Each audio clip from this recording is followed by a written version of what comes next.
1. Let your teen know when you've caught him, her lying. If you've caught your teen in a lie, you'll need to address the lie and the underlying behavior, whatever she was lying about. However, it's imperative that you do this as carefully as you can. Otherwise your teen will just get upset back at you, and may be less likely to communicate with you about other things. 3. Don't act triumphant or satisfied by catching your teen in a lie. Your teen's safety should be your #1 priority. State things as a matter of fact. Be direct and open without being aggressive. Say something like, "I want to talk to you about something. You told me, blank, the other day, but I know for a fact that you were lying. I've talked to, blank, and they told me your story isn't true." Ask your teen directly why he or she felt the need to lie to you. 2. Maintain control of your emotions.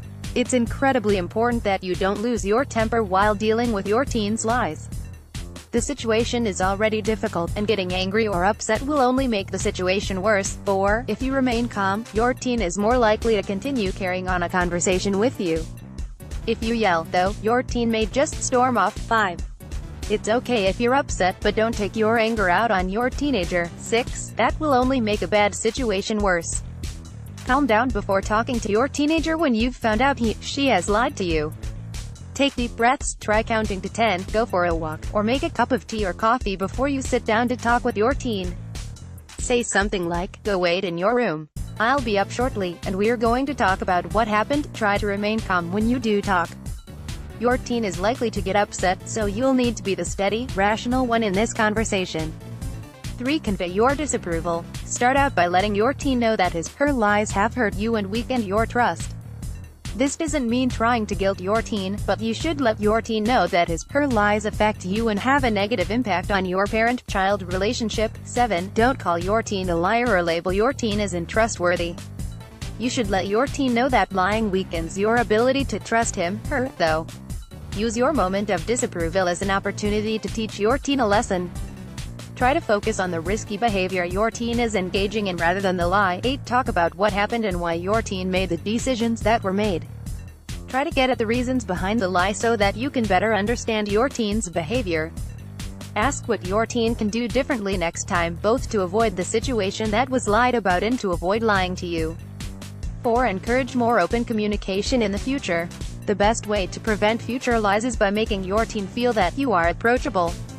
If your teen feels like she can come to you with problems or to confess bad behavior without getting yelled at or punished, it will make your teen more likely to trust you, and by extension, you'll be able to trust your teen as well. Remember that correcting a habit of lying is a process, not something that can be solved with a simple solution. Your teen needs to feel that she can be honest and open with you, which may take time. 9. Let your teen know that you love him, her, and that you don't expect your teen to be perfect. Tell your teen that he or she would be less likely to get into trouble by coming to you with the truth than by hiding it or lying to you. You may want to consider offering your teen one last chance to come clean.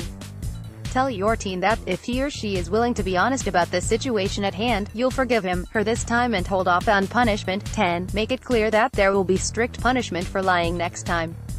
You should also stress that when your teen lies to you, it makes it harder for you to have trust and grant freedom, independence to your teen. 5. Set and enforce consequences for lying.